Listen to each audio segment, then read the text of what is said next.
Welcome to the Researching Greatness podcast. In today's segment, we're diving deep on Joe's new startup, looking at what's happening in the world of AI in government. So, Brian, maybe hit it off with our question of the day for Joe. Well, I think it's also just super interesting that Joe's very new into this new business, right? And as we're talking to people, entrepreneurs who have gone through and they're at the end of the successful business, being able to have some insights directly into all right, you started a business. What are the actual tactical, tangible things that have been going on that just you had to do to get up and running? What are the surprises? What are the things you expected or did not expect? Yeah. So I'll dive into it, and I'll say that I'm going to be pretty open here because I don't know how to do anything else. So I'm just gonna go ahead and be open. It's been a safe place.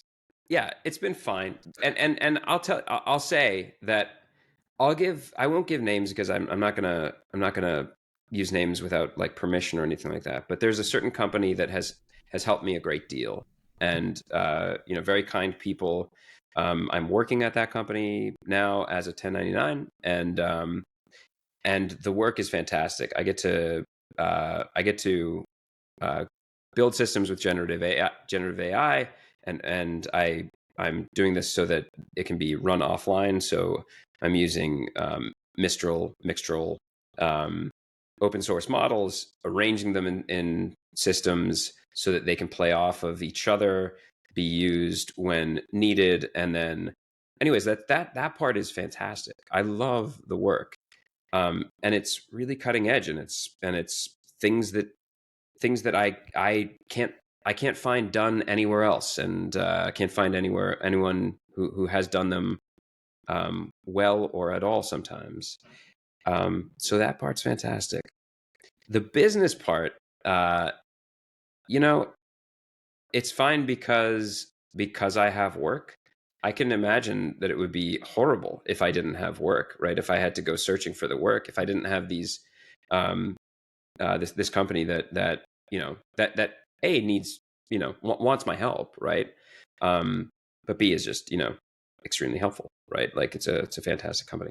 I'm saying all these good things about it. I wish I could say the name of it. But anyway, that being said, the one thing I did not expect is when I was in the Navy, and I was in the Navy for 12 years, I was enlisted and I was officer, and everything was very clear cut as to what you need to do to be successful and rise and to get promoted and blah, blah, blah, right?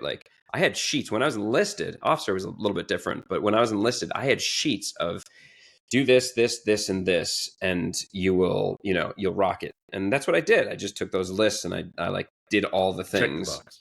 Exactly. Officer was a little different. You have to make your own kind of list, right? And that's fine. I can do that too. But you were always kind of on this road somewhere. And then I got out, did defense contracting, went to Black Horse, right? But even there was an understanding of here are the people that you need to work with. Here are the people that you need to impress. Here are the things that not really the things that you needed to do. I had to be a lot more independent there, but that independence was still guided by mentors, right? So I could reach up. Now I have zero reach, right? It's just me. And it's not that I can't navigate. That's not the issue, actually. The issue is that discussion is one of the main ways I think. And so how am I supposed to I don't have anyone to discuss with. You need the rubber ducky. I need the rubber ducky. Yeah. Not That's interesting because yeah. One of the Y Combinator, I believe this is on their site. They won't invest in a company unless there's a co-founder. That's one of their fundamental things is, and it's partially for that reason. And if you go on the Y Combinator, some really good library resources that they have. But that part right there, if you need somebody to brainstorm with and like solve problems with, and who understands the struggle you're going in, because it's one thing to go to somebody outside the company, but they don't understand the problem that you're in at And that moment. Yeah, they don't have the same incentives, right? Like, right. Yeah, and it's so it's discussion, but it's also I have a hard time. I was brought up in a way where I have a bit of a hard time like soliciting, right? Like I have a bit of a hard time doing things for myself. It's almost difficult for me to step out and say this is just for me. Like it almost it like it nails against a a chalkboard. Thanks. I was going to say a crosswalk, but it's not a crosswalk. It's a chalkboard. Anyways, it's nails against a chalkboard for me when I have to go and do BD just for me.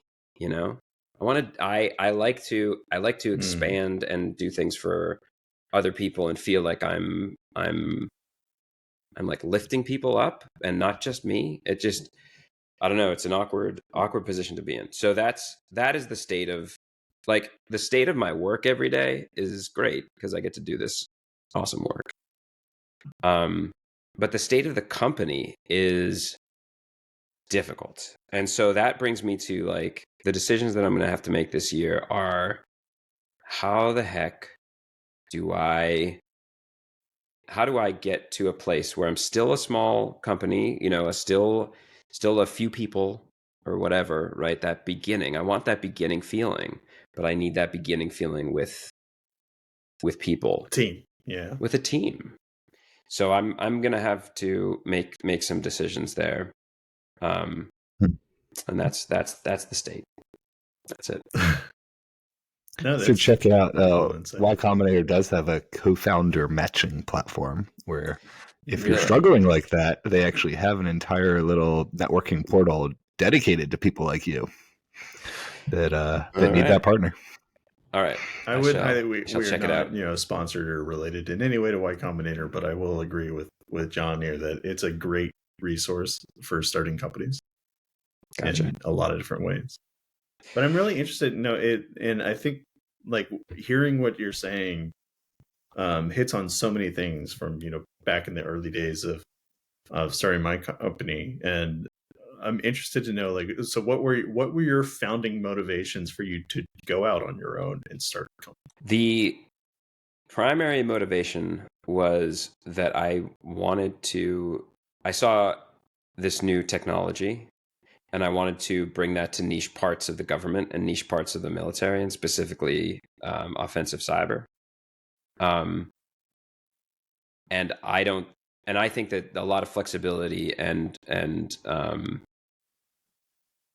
leeway is needed to do that. So I think that small companies are poised to do that, and I wanted to do it in a way that that allowed me the most right and left bounds. So that seemed to be the way to do it, and I still believe it's the way to do it. I think that's it's like a challenge. So in the beginning, right, especially as a solo, you know, founder, you have to have revenue, so you have to work, but that means that you're working a 9 to 5. So then you have to do everything else in addition, right? So that's a lot of what I hear when you're talking about. Yeah, I really need a team to be able to handle doing the business stuff as well as be able to generate that value. Yeah, it's a little bit of that. I gotta say, I don't mind the work. I don't mind like always working. It's kind of something that I thrive on, is like that pressure. I really just have found that doing it for me is very awkward for me. And I honestly I blame my parents as I do with everything. I mean, it's the natural, of course. It's the natural way to live. There is just blame everything on your parents. But you know, it's a feeling in me. I didn't realize that was a thing before this company. I didn't realize I had such trouble doing things for myself. But I guess I've justified a lot of what I've done in my career by saying I'm doing it for somebody else, or doing it for the company, or doing it for the country. one of those things. The But mission. right Yeah. now, it's hard for me to justify just doing it for me. So what's the 2024 growth or vision for the company? Where you want to be? What are you trying to do with the company?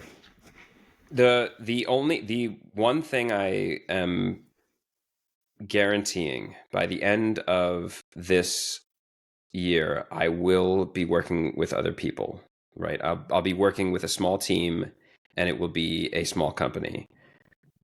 I do not know if that's going to be my company or if it's going to be me jumping onto a tiny team. And I work with a specific other small company, and I know a few other small companies. So I'm basically trying to figure out, can I bring people on, or do I need Do you to join shift forces? to do I join forces?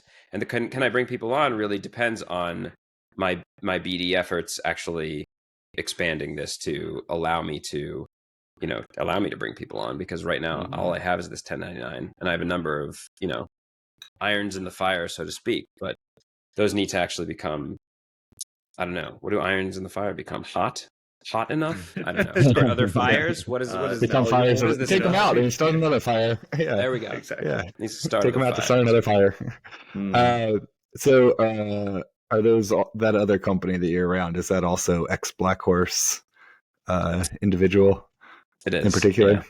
Right. Yeah. Yeah, I'm tracking there. So tell us a little bit about your company first off, since many in our audience may not even know Yeah. what you're doing. It's called so it's Essaton is the company. Literally just started. I have a website, and I have a mission statement.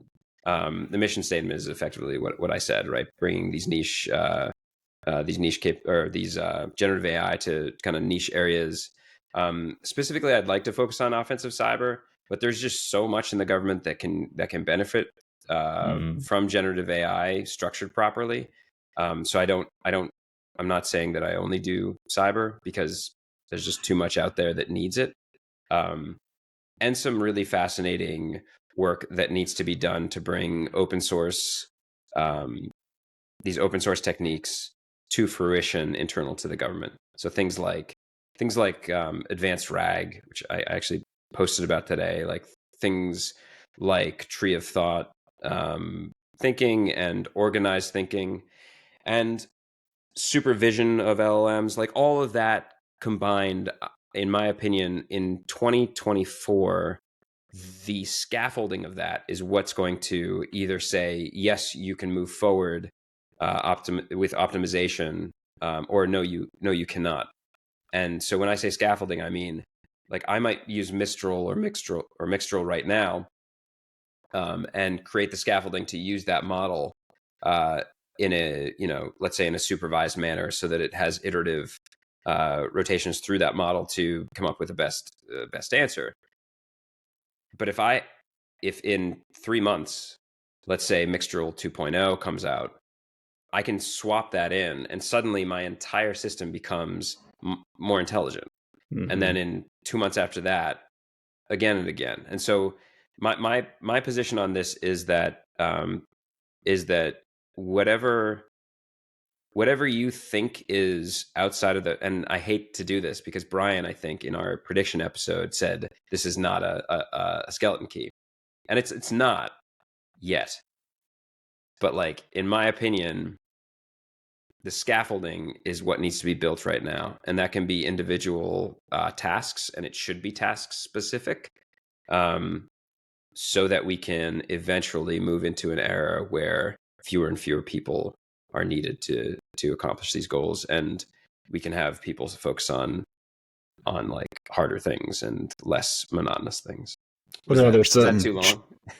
No, that's great. No. What are some other challenges going on in starting a company for those that are listening to our episode, thinking about starting their own? What are the things you've uncovered that you didn't know coming into this?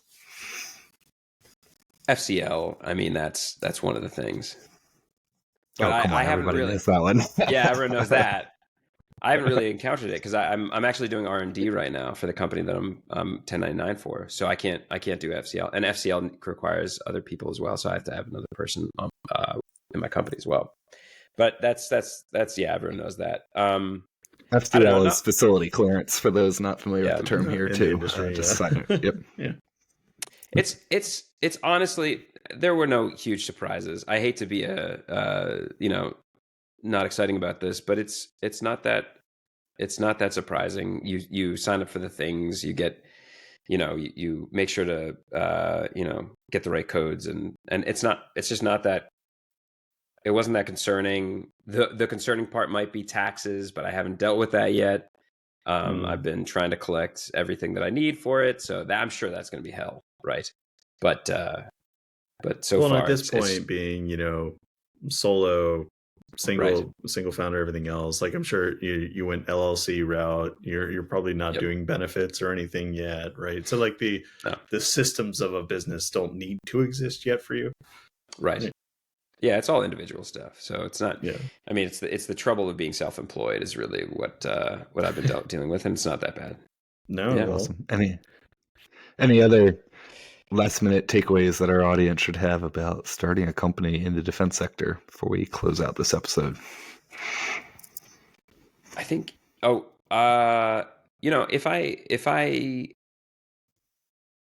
If I hadn't done the work that I did and found the people that I found, it would be a lot harder. And it's all about relationships. I mean, everybody says that, but it's like so true. It's so true. It's just all about relationships.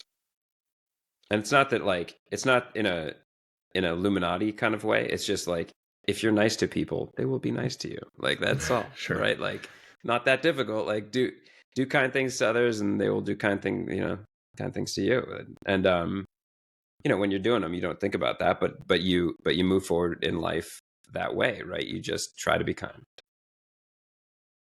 Great advice. Words of wisdom. Well, we are hit wrap on this segment of the Researching Greatness podcast. Make sure you hit the subscribe button if you're enjoying our content, and stay tuned for more episodes from the team here at Researching Greatness.